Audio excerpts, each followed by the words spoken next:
So I knew there was a Luther Vandross documentary coming out, and I heard that there was going to be a Greatest Hits album coming out. I was like, okay, that's cool. But what I didn't know was there was a new Luther Vandross song that was going to be on this Greatest Hits.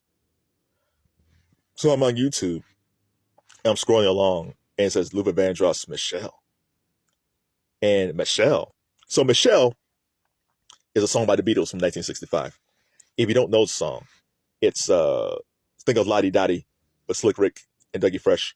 And the part where Slick Rick is like, Michelle, my bell, something. That's Michelle. Even though the Beatles didn't sing it, sing it that way like Slick Rick, that's the track. And Luther Vandross was the master of taking songs and making it his own. The way he put together Superstar by the Carpenters, sang by the great Karen Carpenter, infused that with Burt Bacharach's A House Is Not a Home, sang by Dionne Warwick back in the 1960s. And he merged those songs together. Luther Vandross's production and the way he remixed songs to make it his own is brilliant. So when this track comes out, I was like, man, let me hear it. As soon as his vocal starts, you know it's Luther Vandross. There's nobody who had better pitch than Luther Vandross. There's not anybody who sounds like Luther Vandross before or since. Now there's a guy that's on YouTube. He's a singer at some car. He sounds just like Luther Vandross. So there is a guy floating around that sings like Luther Vandross. He's fantastic. Find him on TikTok. However, as far as like the artistry of Luther Vandross, that period between like Never Too Much and So Amazing, that streak was fantastic. I know people love Dancing with My Father Again. That's a beautiful, beautiful track. But that period between Never Too Much and So Amazing, that's peak Luther right there. So what happened was Fonzie Thornton, Luther's longtime backup singer, found a tape and it said June 1st, 1989. And Fonzie said he recognized his handwriting and said, oh, I must have did this a long time ago. And he found a cassette player and put it in, and it's this finished song, Michelle. And I guess they've held it for a long time until the right time came along, and that's for this Luther Vandross documentary and Luther Vandross soundtrack. Oh my God, the vote! And the funny thing is, it sounds like a Luther Vandross song. They didn't take it. It doesn't sound like they took Luther Vandross's vocals and then brought in who would they bring in? Pharrell to remix it. It's like, no, we don't want that.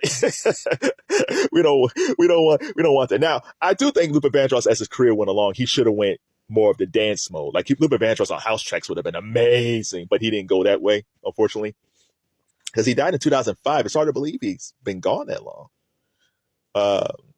But luckily on R&B radio, you still hear Luther Vandross's songs, House and Not at Home, Never Too Much, all that stuff. On the pop side, the only time the pop audience hears Luther Vandross is during March Madness, because they still play his song One Shining Moment. Once upon a time, they pushed him out for Jennifer Hudson. And listen, we all love Jennifer Hudson, but people's like, no, we want Luther.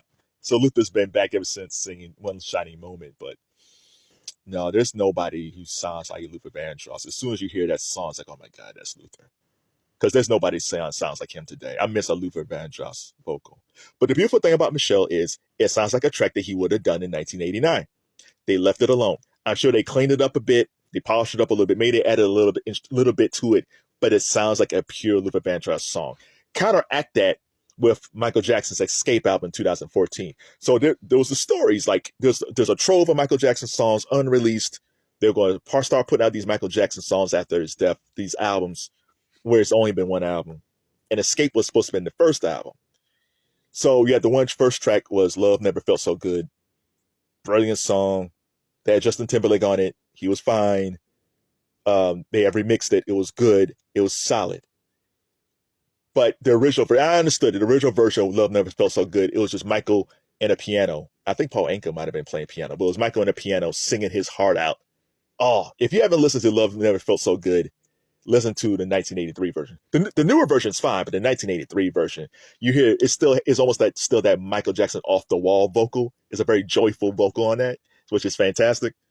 So, but I understood why they remixed it. They didn't want to send it to radio. It was hard to do it a cappella, so I understood it. But I remember like Timbaland was in charge of that album, and they brought all these different producers in there to remix it, and Dryden Jerkins and all these people. It's like, we don't want that. Like Xscape so well because people love Michael Jackson, But they should have just took the tracks that Michael had completed or near completion and just cleaned it up.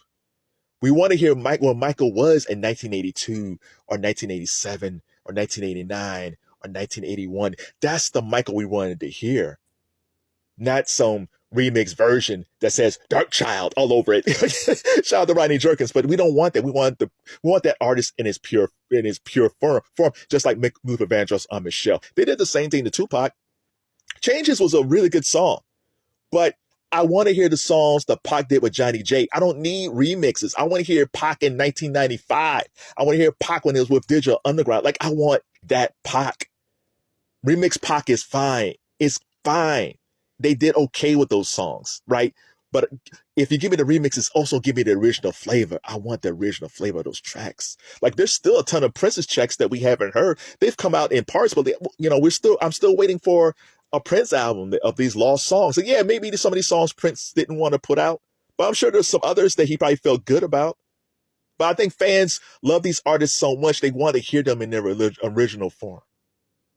So if you ever heard Luther Vandross' Michelle, please check it out. You might have heard it already and thought it was like a song that he had a long time ago. It's like, no, it's something brand new.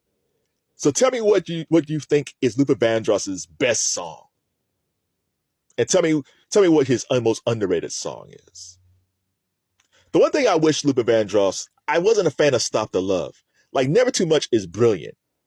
I love that sound that he was doing upbeat. Those upbeat tracks he did early on in the early 80s was great. Once he got into the mid 80s, it got kind of wonky. Because I just don't think he made upbeat songs that matched him perfectly. But man, if he would have lived, I would have loved to hear him work with some of these neo soul producers. Or just anybody who understood the Luther Vandross vocal. That's the thing, as he went along, and he just couldn't find producers that kind of matched him, because I think he was a very hands-on producer. But shout out to Luther Vandross, man. Rest in peace, sir. Michelle Myra. Shout out to Slick Rick.